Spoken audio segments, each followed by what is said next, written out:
ஆண்டவராகிய இயேசு கிறிஸ்துவின் நாமத்தில் காலை வாழ்த்துக்கள். இன்றைய மன்னா, திருடன் திருடவும் கொல்லவும் அழிக்க வருகிறானே அன்றி வேறொன்றுக்கும் வரான். நானோ அவைகளுக்கு ஜீவன் உண்டாயிருக்கவும் அது பரிபூர்ணப்படவும் வந்தேன். யோவான் 10:10. ஆண்டவர் சொல்கிறாரு, நான் தான் வாசல் அப்படின்னு சொல்கிறார். நானே வாசல், என் வழியாய் ஒருவன் உட்பிரவேசித்தால் அவன் ரட்சிக்கப்படுவான். அவன் உள்ளும் புறமும் சென்று மேய்ச்சலை கண்டடைவான்.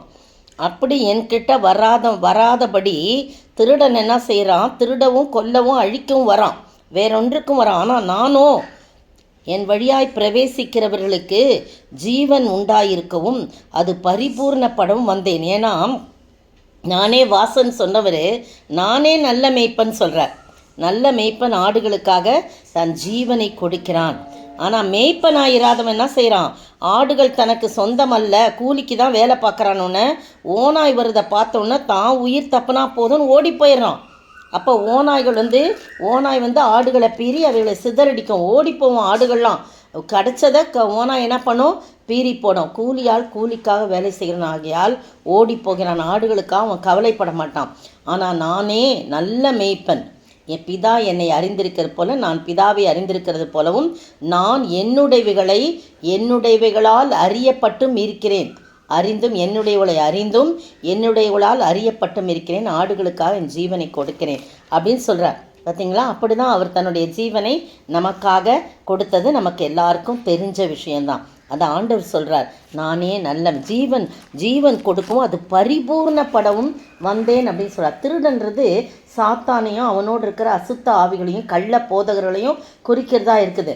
அப்போ திருடன் என்ன பண்ணுறான்? கொல்லவும் அழிக்கவும் அப்படி தான் வரானே தவிர நானோ அவைகளுக்கு ஜீவன் உண்டாயிருக்கவும் அது பரிபூர்ணப்படவும் வந்தேன் அப்படின்னு சொல்ல. பரிபூர்ணம்னு சொல்லும்போது ஒரு நிறைவு, ஒரு முழுமையை குறிக்குது இல்லையா? அப்போ கிறிஸ்து இந்த உலகத்தில் வந்த நோக்கம் மக்களுக்கு ஜீவன்னா நித்திய ஜீவன் என்று சொல்லப்படுது.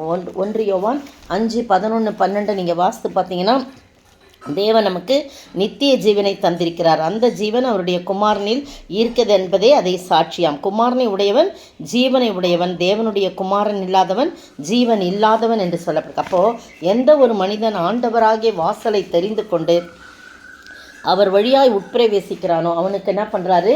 ஜீவனை கொடுக்கிறார், நித்திய ஜீவனை கொடுக்கிறார். அது பரிபூர்ணமாக நிறைவாய் இருக்கும்படி அதை கொடுக்கிறார். பாருங்க, பரிபூர்ண ஜீவன் என்பது சரீரத்துக்குரிய, உலக வாழ்க்கைக்குரிய, ஆவிக்குரிய எல்லா தேவைகளும் நிறைவாக்கப்பட்ட முழுமையான ஒரு வாழ்க்கையை அது குறிக்கிறது. இதை அளிப்பதற்காக தான் இயேசு இந்த உலகத்தில் வந்தார். அவர் இவங்கெல்லாம் பாரபட்சம் இல்லை. எந்த ஒரு மனிதன் நல்ல மேய்ப்பனாகி இயேசுவின் வழியாய் அவன் உட்பிரவேசிக்கிறானோ அவனுக்கு என்ன கிடைக்குது? நித்திய ஜீவன் கிடைக்கிறது. அதை பரிபூர்ணப்படுத்தும்படியாக அவர் வருகிறார். பார்த்தீங்களா? அது பரிபூர்ணப்படவும் வந்தேன் அப்படின்னு சொல்கிறார். நல்ல மேய்ப்பன் தன் ஆடுகளுக்காக தன் ஜீவனை கொடுக்கான். எனக்கு இதை பார்த்தவொன்னே எசேக்கியேல் தீர்க்கதரிசியின் புத்தகம் ஞாபகம் வந்துச்சு. அங்கே மேய்ப்பன் அல்லாதவன், அதாவது கூலிக்காக வேலை செய்கிறவன் எப்படி தன்னுடைய ஆடுகளை சரியான முறையில் மேய்க்கலை, அவன் பலவீனமானவர்களை பலப்படுத்தலை, நசல் கொண்டவர்களை குணமாக்கலை, எலும்பு முறிந்தவர்களை காயம் கட்டலை, துரத்துண்டைகளை திருப்பி கொண்டு வரல, காணாமல் போனதை தேடலை, ஆனால் ரொம்ப கொடுமையாக அதை நடத்துகிறத நம்ம பார்க்குறோம். அந்த எசேக்கியேல் தீர்க்க தரிசன புத்தகத்தை நீங்கள் வாசிங்க. அவங்க நல்லா நொய்யை சாப்பிட்டு ஆட்டு மயிரை உடுப்பாக்கி கொள்கிறாங்க, கொழுத்ததை அடிக்கிறாங்க, மந்தையோ மேய்க்காமற் போகிறீர்கள்னு ஆண்டவர் அந்த மேய்ப்பர்களை குறித்து எசேக்கியேல் தீர்க்கதரிசியை கொண்டு சொல்கிறார். ஆனால் அவர் என்ன சொல்கிறாரு? 11ஆம் வசனத்தில் 34:11 கர்த்தராகிய ஆண்டவர் சொல்லுகிறது என்னவென்றால், இதோ நானே என் ஆடுகளை விசாரித்து அவைகளை தேடி பார்த்தேன்.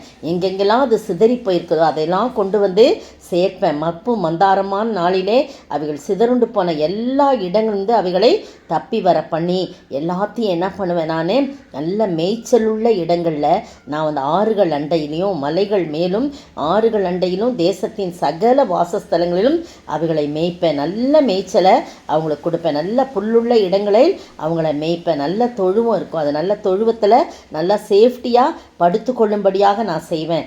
என் ஆடுகளை நான் மேய்த்து நானே மடக்குவேன் என்று கர்த்தராகிய ஆண்டவர் சொல்கிறார். அது மட்டும் இல்லை, காணாமல் போனதை தேடி எப்படி மேய்ப்பர் அல்லாதவர்கள் கூலியால் அதெல்லாம் செய்யலையோ அதெல்லாம் இவர் செய்வேன்னு சொல்கிறார். காணாமல் போனதை தேடுவேன், துரத்துண்டதை திரும்பவும் கொண்டு வருவேன், எலும்பு முறிந்ததை காயம் கட்டுவேன், நசல் கொண்டதை திடப்படுத்துவேன், நியாயத்துக்கு தக்கதாக அவைகளை மேய்த்து புஷ்டியும் பலமுள்ளவைகளை பாருங்கள், இப்போ அப்படியா நான் நியாயப்படி நான் செய்வேன், புஷ்டியும் பலமுள்ளவைகளை நான் அழிப்பேன். அதாவது சத்துரு தானாக எகிரிக்கிட்டு வரும்போது அவனை நான் அழிப்பேன். ஆனால் உண்மையாகவே பலனில்லாதது, காயப்பட்டது, நசல் கொண்டதெல்லாம் நான் என்ன பண்ணுவேன், திடப்படுத்துவேன் அப்படின்னு சொல்கிறார். இந்த அருமையான வேளையிலே நானும் எப்படி சொல்கிறார் பார்த்தீங்களா? எல்லாரும் எப்படி இருந்தாலும் திருடன், சத்துருவானவன், சாத்தான் நம்மளை அலைக்கழிக்க பார்த்தால் நானும் அவைகளுக்கு ஜீவன் உண்டாயிருக்கும், அது பரிபூர்ணம் படம் நானே நல்ல மேய்ப்பன் சொல்கிறார். அந்த நல்ல மேய்ப்பனின் கரத்திலே நம்மை ஒப்பு கொடுப்போமா? ஜெபிப்போம். மேய்ப்பராய் இயேசு இருக்கின்ற போது என் வாழ்விலே குறைகள் என்பது ஏது? என்னை அவர் நடத்திடும் போதினிலே, அங்கே இருள் சூழ்ந்திடும் போதினிலே, எங்கும் ஒளி, ஆஹா எங்கும் ஒளி, ஆஹா எங்கெங்கும் ஒளி அல்லவா? என் மேய்ப்பராய் இயேசு இருக்கின்ற போது என் வாழ்விலே குறைகள் என்பது ஏது? என்னை அவர் பசும்புல் மீதினிலே என் நேரமும் நடத்திடும் போதினிலே, எங்கும் இன்பம், ஆஹா எங்கும் இன்பம், ஆஹா எங்கெங்கும் இன்பம் அல்லவா? என் மேய்ப்பராய் இயேசு இருக்கின்ற போது என் வாழ்விலே குறைகள் என்பது ஏது?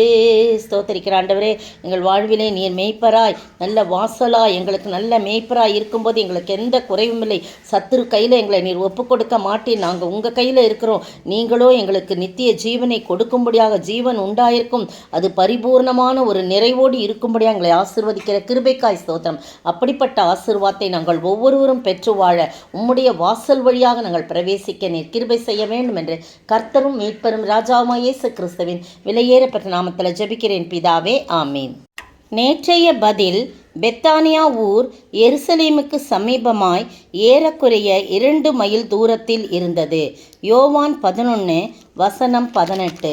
இன்றைய கேள்வி, இயேசுவை கொலை செய்யும்படிக்கு ஆலோசனை பண்ணியபோது இயேசு எங்கு போய் தங்கியிருந்தார்?